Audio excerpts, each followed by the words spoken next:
2020 has been a roller coaster so far. Everywhere you look, somebody's sharing some devastatingly negative news, no? From fake WhatsApp forwards to real news channels, there is very little peace of mind. But let me take this opportunity to tell you one happy news from these strange times.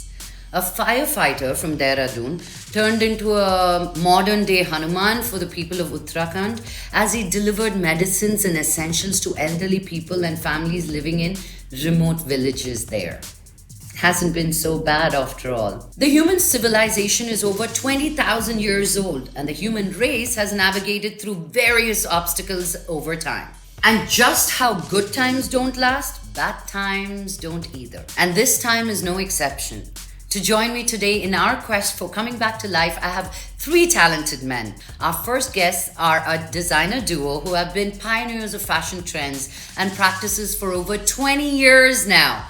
They returned to India from the US and are often credited for rebranding Mr. Amitabh Bachchan style way back in the early 2000s. Joining them is another ace designer whose journey has been opposite. He grew up in Orissa and then went on to becoming one of the most prominent names in the New York fashion scene. He too has dressed incredible names like Celine Dion and Michelle Obama in his drapes. Please welcome men who are all about taking the plunge, taking risks, and making that change. Shantanu and Nikhil Mehra and Bibhu Mohapatra.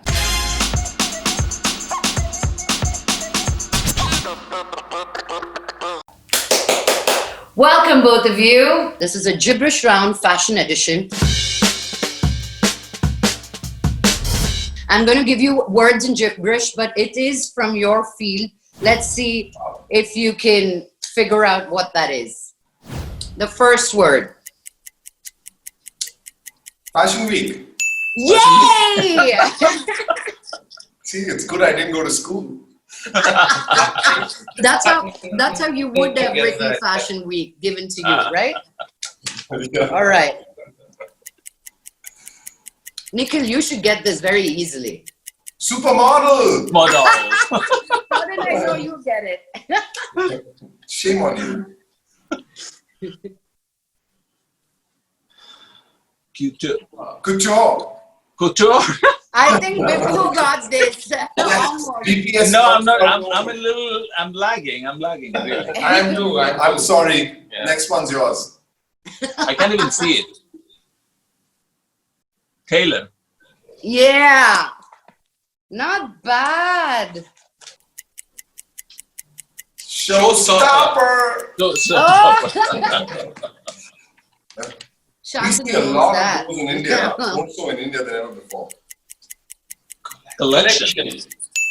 Yeah. Awesome, guys, and nobody gets any points for it. I just needed to warm you guys up. No Thank you matter. for thank you for playing with me and indulging me. And so the first segment is called Note Swap. Okay, so I always say that nothing connects us more than human experiences, no matter where we live in this world, you know. The first most obvious note swap is Shantanu and Nikhil, you guys returned to India for business after living in America and going to school there. And Bibhu from India to America, from Utah to New York. How did this come about? Please enlighten us. So, Bibhu, you go first. Okay. Well, I grew up in Odisha, in Rourkela, with a very happy childhood, and with both my parents were very creative. Dad was an engineer. Mom raised us. I'm the youngest of the four, so I got away with a lot of things. Always had, always was interested in things, finer things. And as you know, Odisha has a lot of crafts, and Yes. I was sort of surrounded by that. And whether my mother's beautiful Sambalpuri cut saris or jewelries and stuff like that, I was very interested in things, but I continued my studies. And one day my mother sort of asked me whether I want to learn how to sort of use her machine, and she was making all these things, and so she basically taught me how to sew as a young kid. But How old were you? I was How like old were you? 12. I Wow. was 12 years old, and so which now I think back, like for a traditional Indian mother to encourage the son to Her son. Yeah. It's yeah, very so which was great, and dad was also cool with it. And anyway, because if you are in a big city, let's say you have more information. Back then, you didn't get much information. You didn't know what to do with what. You didn't how have do you make a Google. living. Yeah, You didn't have Google. right. You didn't have Google, and you were not like. My brother, my elder brother, went to JJ School of Art, and when he was in Mumbai, he would bring me sort of cutouts and magazines and stuff like that. So, and then India was sort of, designers were sort of breaking out then, TT and Rohit Paul and Sunit Verma, all these amazing people, they were sort of doing things. And so those were also sort of, I was aware of that. But I continued on my studies and studied economics, and then Masters, that too, right? You did your masters. That's how I came to US for a master's program. I got a scholarship, so packed my bags, and I had my brother was already at SCAD doing graphic design, so he and my cousin Sarita, they sort of pulled me out of there to go to school here. But I always knew I was going to come back because, I was leaving home temporarily, and then Utah I finished, and then my major professor saw my sketchbook accidentally, and she's the one who said, like, you need to go to New York. So she made me apply at Parsons and FIT, and I got into FIT, and it was cheaper to attend there, and so I moved to New York. And then I started working here, and I just go back home 3-4 times a year. This year only once. So I'm in New York, and I have my world here. But yeah, you did okay. After going to New York, I think you did all right. Like, okay, yeah, that's fantastic. No. Weren't you scared? Weren't you scared, Bibhu? New York, I mean, just the name itself is overwhelming for engineers and doctors coming from India. How the heck did you think you could do this? No, you both. I mean, all three of you have, I'm sure, have been here, and you've lived here, studied here. So you all get that. It's almost easier to say those words and practice here because no one cares. Like my first job in school was a janitor's job. I didn't even know what a janitor was. I applied thinking in a hotel, it's going to be a desk job, and then after the interview, I'm like, yes, I made it. They're like, okay, let's take you to the janitor's closet. That's when I realized. And the first thing they said, this is a squeezy to clean the glass. So 9 months of that too. So it's easier to do that here because we are in that environment. People don't, you're not judged. That way. That's true. That's a big one. You're not judged. That's a big one. Yeah. Shantanu and Nikhil, you brothers who are inseparable. How do you work together? How do you live together? I mean, hopefully you don't live together, but how do you do this all the time from college to now? And what's your story to coming back to India when you've had the opportunity and the talent to be in America? So, our story is, at least mine is very similar to what Bibhu just said. I'm also an economics major. Knew nothing about fashion. From Delhi University, Hansraj College. Went and did my MBA in finance from Ohio State University. Just so happened that Nikhil also was doing his master's in fashion from FIDM in Los Angeles. And we pretty much went almost at the same time to the US in 1995, just 6 months apart. I was there 6 months earlier than Nikhil stepped in. But like as siblings, Lakshmi, I and Nikhil have been like chalk and cheese. We're still chalk and cheese. There is And I'm sure you know that, Lakshmi. Yeah? Yes, I do. Okay. So we were just siblings because we were born out of the same mother. We never got along as two individuals when we were kids because we were embarking on two separate journeys in life. I was the more studious one, the more focused. Shantanu was on a journey and I was right. So he was a rebellion and had a rebellion streak since childhood. He was, correct yourself. Yeah, He was, He's correct still in yourself. denial. He is.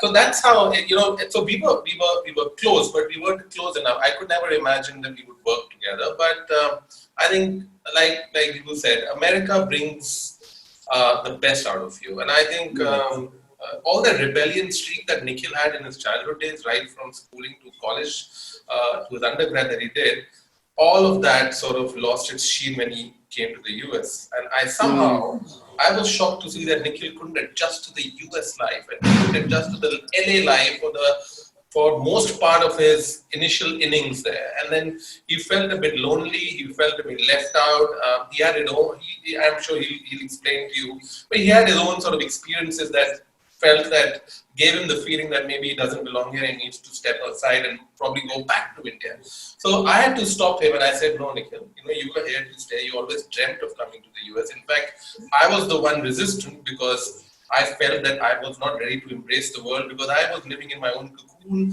I was kind of isolated from the rest of the world and I felt that opening up to the world may not be my cup of tea.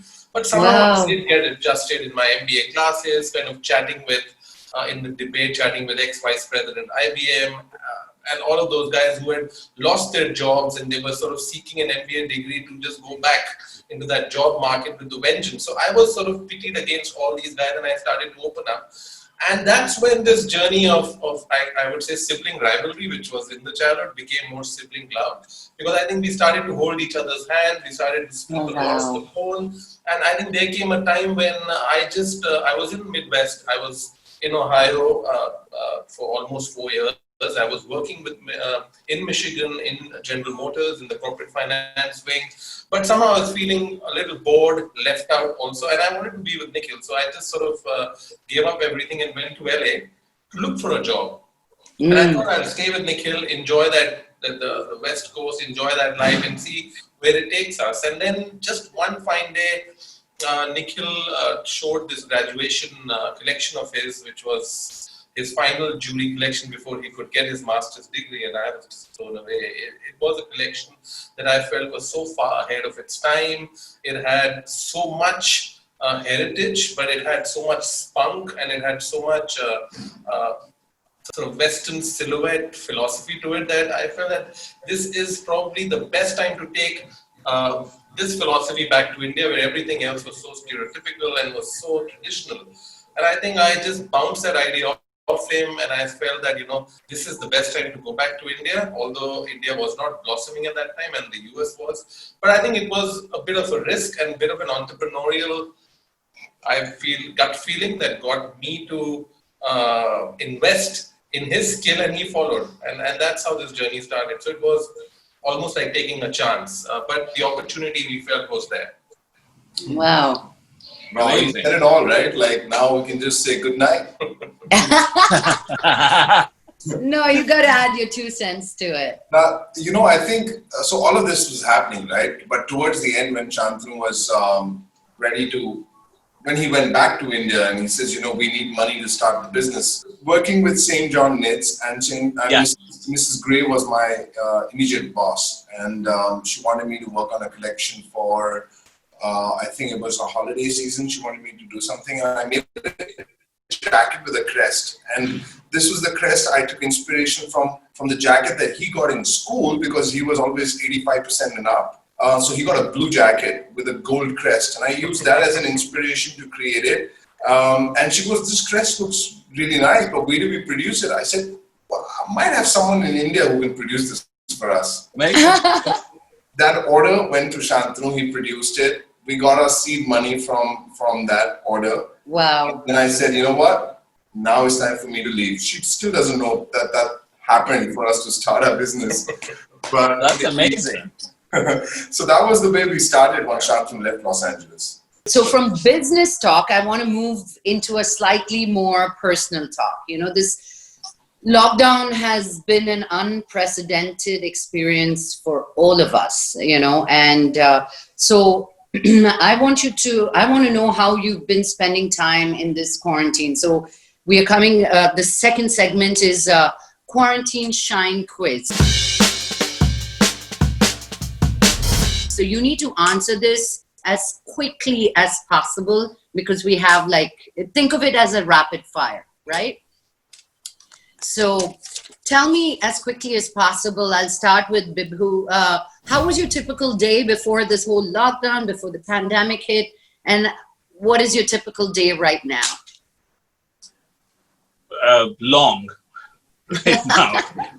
Compared to before. It's more of a groundhog day. Like, you know, you just same, so weeks, weekends are all blended in. But now, I don't know, it's a rapid fire, but I cannot, now things are different because we reopened New York City phase 4. So our studio is open. So we are here from 11 to 5. So the team can avoid the rush hour getting here. But before reopening here, everything was long. I was lucky that I was out of the city for in my house upstate. So, but there, I'm okay, is it time? Is it over yet? Yeah. You know, so it wasn't going to be over. So. Nikhil, how was it for you here? You're always on the road. So to lock you down, I want to know what you went through. Oh man, I thought this lockdown was specifically for me. Lockdown, the day would be full of things to do, and I'd pack in 25 things in a day, and people would be like, "How the hell do you do it?" Yeah. You know, and then lockdown. The first thing I did is for the first 7 days I slept till 12:30 every day. I've never done it. I haven't done it for 25 years. Wow. So I sort of was reborn, and then I took very dearly to meditation. So I meditated a lot. I went a bit crazy because I was walking out on the road in the evenings and started looking at the trees and started talking to them. And that's when I said, Om Shanti, relax. And now I think the new culture has started, right? Yes. And this is what we presumed. Now we don't take work as seriously as we did before. Now that train has left the station, now we're taking it easy. We're working, but we're working smartly. I think that's what's happening for me at least. Nice. Nice. Yeah, in a rapid fire, I'll just tell you, I was a bit fearful before COVID, rushing all the time, trying to beat the market, but I've become a lot more fearless now because what worse can happen now? The worst struck you, so there's nothing worse that can happen. I'll tell you what worse can happen. If you don't pay me my salary for the next month, then a lot. If you had to name a collection of yours in 2020, what would it be? I would name the collection Surrender. That would be a collection I can see happening. I like that. Surrender. Yeah. You give in, yeah. Yeah. What do you think, Bibhu? If you had to base a collection name out of this 2020? I think because we all went through it, right? No one is spared. Everyone is going through it all over, right? Exactly. So it's very easy to get upset, like me yesterday, being upset. People had their masks on their necks, and these are maybe construction workers or whoever. They probably had it whole day. Healthcare workers, they have scars. So we, so I think that it upset me, but at the same time, it's a global sort of a solidarity, so that's something I want to name, something that it sort of brings us together into one thing. And no matter where we are following the same rule to keep ourselves and others safe. So it's difficult to sometimes see things that way and justify things that way, but that's the fact. We're all in it. and we're all trying to overcome this. And that's one exactly thing what the show is about. That is exactly what the show is about. Yeah. I mean, I could have just spoken to Shantanu and Nikhil, but it's everybody around the world is going through it and nobody's spared. So that's why connecting to people doing the same thing to show that we're all in this together. So don't lose hope, right? So this is another kind of a game. Either you say toot or boot. I'm going to give you a fashion trend, concept, or style. So you have to tell me if you like it, or thumbs up or thumbs down. Of course, give me a quick reason. I think we just started with that. Airport looks. Thumbs up or thumbs down? Yeah? I'm indifferent. I'm like, You don't care. It's become so stressful because we get papped now sitting outside. I mean, Hyderabad was better, but now there are people sitting outside because usually when you're traveling, you're in your most comfortable clothes and now you have to wear something. Your bag has to match your shoes. Half the time I have a big bag because once I go in, I'm like changing my chappal and my shoes and all that. Ariana Grande style ponytails. Wow, I guess Ariana Grande worked for all you boys there. Mm-hmm. Mm-hmm. Denims on red carpet. Who's on red carpet? Denims. Oh yeah, for sure. I think if it's the right thing, sure. Yeah. Really? I mean, Yeah. I thought that was a big no-no. No, but if think- it's real and it looks good, then why not?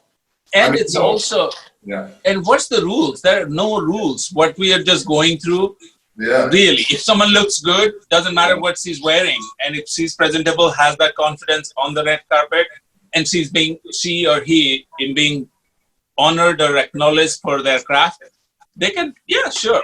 I think if it's done right. Yeah. Do you prefer sneakers or heels? Sneakers. Sneakers. Sneakers. Sneakers, yeah. I pray God for the man or woman, whoever came up with, wearing sneakers on dresses. My life changed, like literally. To be comfortable in your shoes, because if I had kitten heels, I die. Like I wear them on dresses. I'm 5'9". I don't see the need why I need to wear heels. You don't need to. So whoever came up with that, I was just, now I have 100 pairs of sneakers that I wear under everything. So I love that. All right. We are at the last segment, which is called the Hope Minute. I'm going to give you each a minute to just, I know we covered a lot of topics, but just in a minute to really talk to different artists who are coming from different walks of life. They could be painters or designers or people who want to start their careers or in the middle of their careers. What is that hope that you give them? And I'm going to give you a minute. 3, 2, 1. Your time starts now. Nikhil. This is a great moment in our lives when, for the first time, when you talk about true democracy, it's happening across the world to every human being. And it's a time that will give us a chance to understand why we are here. A lot of times we spend a lifetime to figure that out, we can never do it and we pass away. But this gives us an opportunity to really dig deep inside and understand why we are here. And I'd find this year or this moment to be a blessing so that it can help us to understand we're humans, we have emotions, and it's not just the greed that we need to go after, but really ourselves and look deep inside. So I hope that, this gives us all an opportunity to be human again. I love what you said, not to be greedy, but to go within, So thank you for that. Shantanu, you want to just go back to tennis? Yeah, I've already started actually a week ago. But having said that, I feel that this pandemic has definitely taught us a lot. And I think all the young budding designers, artists from whatever walks of life, I think they should feel a lot more fearless. No one is going to judge you for what you are or how you plan to pursue your career as a brand. I think just be a little disruptive, even if you feel you can't make it on your own, have the guts and the courage to go and seek a job, because I think today everybody's looking for some talent, and there is talent available. So if you have the talent and if you feel that you still do not have it in you to start your own business or brand or entrepreneurship journey, because the pandemic has kind of given you that suffering or pain points, don't hesitate going back to the drawing board and say, okay, I think I'll work for a bit. Give some value to the person who's employing me, and at the same time get some value so that I can again restart and reshape my journey. And I think it's going to be about that disrupting self. And you thought he doesn't. Bam on the minute. Bibhu. Well, I think I share all the sentiments that Shantanu and Nikhil just expressed. I just want to add that, what it has created, I hope, again, I use the word hope, that it sort of made us sort of stop and sort of really pay attention to our surroundings. And especially where I live now in this country, where there was always injustice, there was always injustice against minorities. I myself, I'm a double minority. So people are finally sort of not willing to just put up with it. And everyone is calling it all out, whether it's George Floyd's death, the whole Black Lives Matter movement that has sort of ignited the whole entire world. I think those are sort of the byproducts of the process that we're going through, and that gives me hope, and that we continue in that way. I love that. I love that you added that. And thank you for being here on my show and giving hope to the people watching and to me. Thank you so much, Lakshmi, for having us. It's been such a wonderful journey to get to know Bibhu as well. He's got such a gentle voice and such beautiful thoughts. It's a pity we didn't meet earlier. And I hope that in the future we get to meet, especially when the US throws you out. We'll be happy.